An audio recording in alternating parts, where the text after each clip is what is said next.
Hello there, welcome to Chuck's Guitar Geekery. Today I'm going to walk through the melding of two different worlds that I like to do sometimes to have a nice variety of tones that usually sound good still.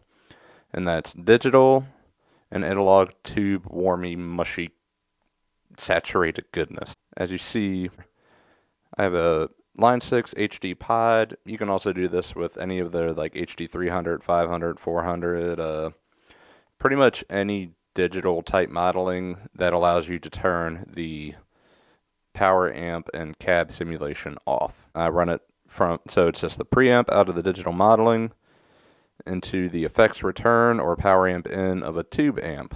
And today, just because I can't be loud, I'm using my Bugera G5.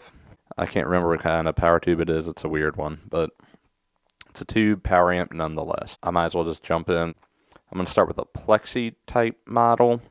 So here's Plexi preamp, digital modeling into power tube amp, analog.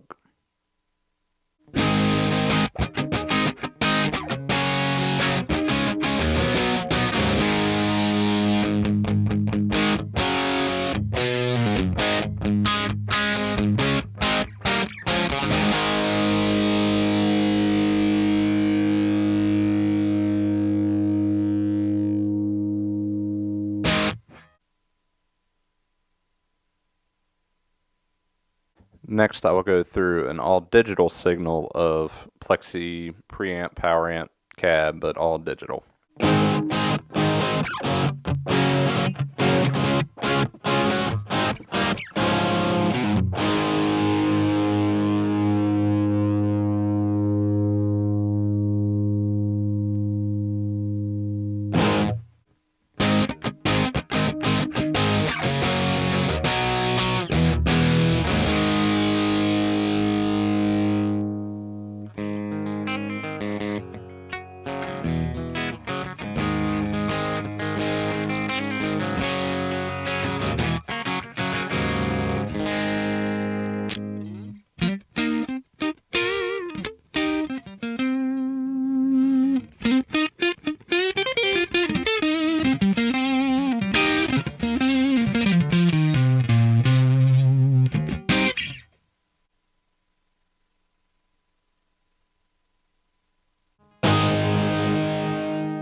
Now I'm going to completely switch gears and go to old Fender Deluxe style tone, and I'm going for a tone that's really the amp pushing its boundaries sonically and volumistically. I feel like I just made that word up. I'm going to roll with it. Here is a Deluxe going through digital preamp to power amp.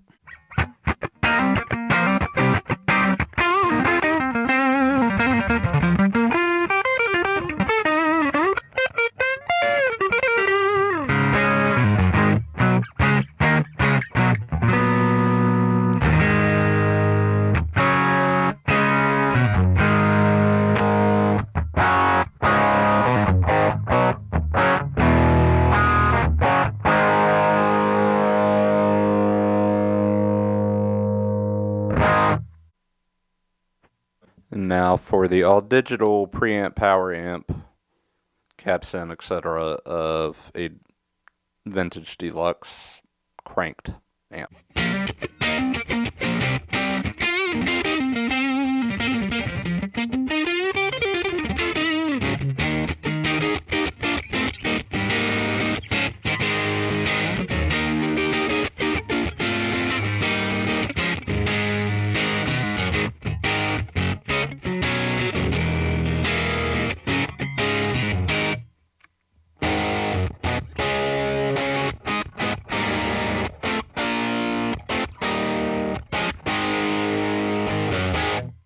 once again, digital preamp to power amp.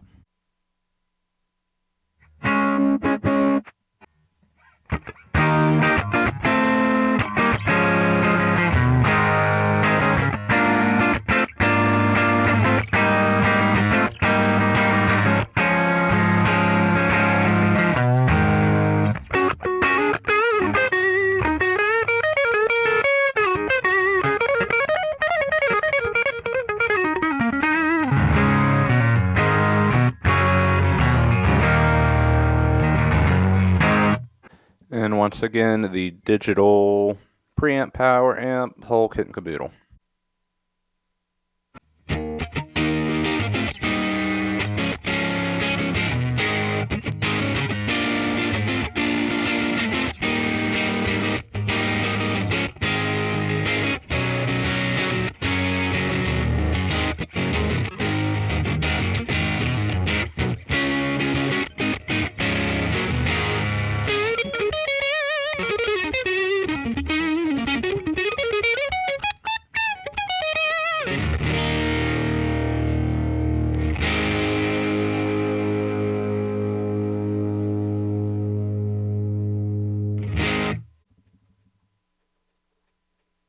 Just to give you some reference, this is with the preamp off and just the power amp on the Bugera, and this is how hard the power tubes are being driven.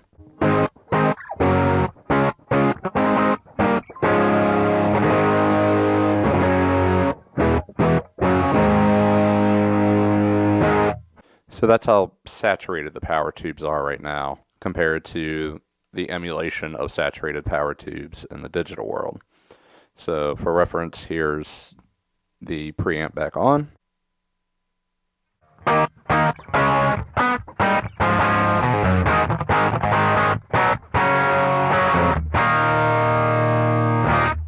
Hopefully the recording captures this, but pretty much when people complain about digital modeling, a lot of it comes down to the harmonics and overtones and squishiness that a real power tube distorting is really hard to replicate in the digital world. And by combining digital preamp to power amp really gets the best of both worlds, I think, because the digital stuff is a lot more clear, a lot less fizzy, a lot less fuzzy, a lot more of a direct sound, you know, regardless of ambience and everything. And combine that with the squishiness of a real tube. You know, there's however many different preamps in here. You could theoretically have that many tube amps at your disposal. Granted, you know, depending on what amp you're putting it into, whether it's 6v6, EL84, etc., it's not going to be exactly what you're trying to emulate, but it's going to be in the ballpark. So hopefully this gives you some ideas of maybe not all digital modeling is bad, and maybe there's something to all the tube purists out there that just can't let go of this ancient technology. Maybe I just hate confrontation and want to avoid it at all costs. So, you know, just kind of a can't we all just get along? Anyways, I've been rambling long enough. Be sure to like and subscribe on YouTube or Facebook, however you consume your guitar geekiness videos. Follow me, facebook.com/ChucksGuitarGeekery, Instagram at GuitarGuideChuck. Follow my blog at chucksguitargeekery.com. Cheers.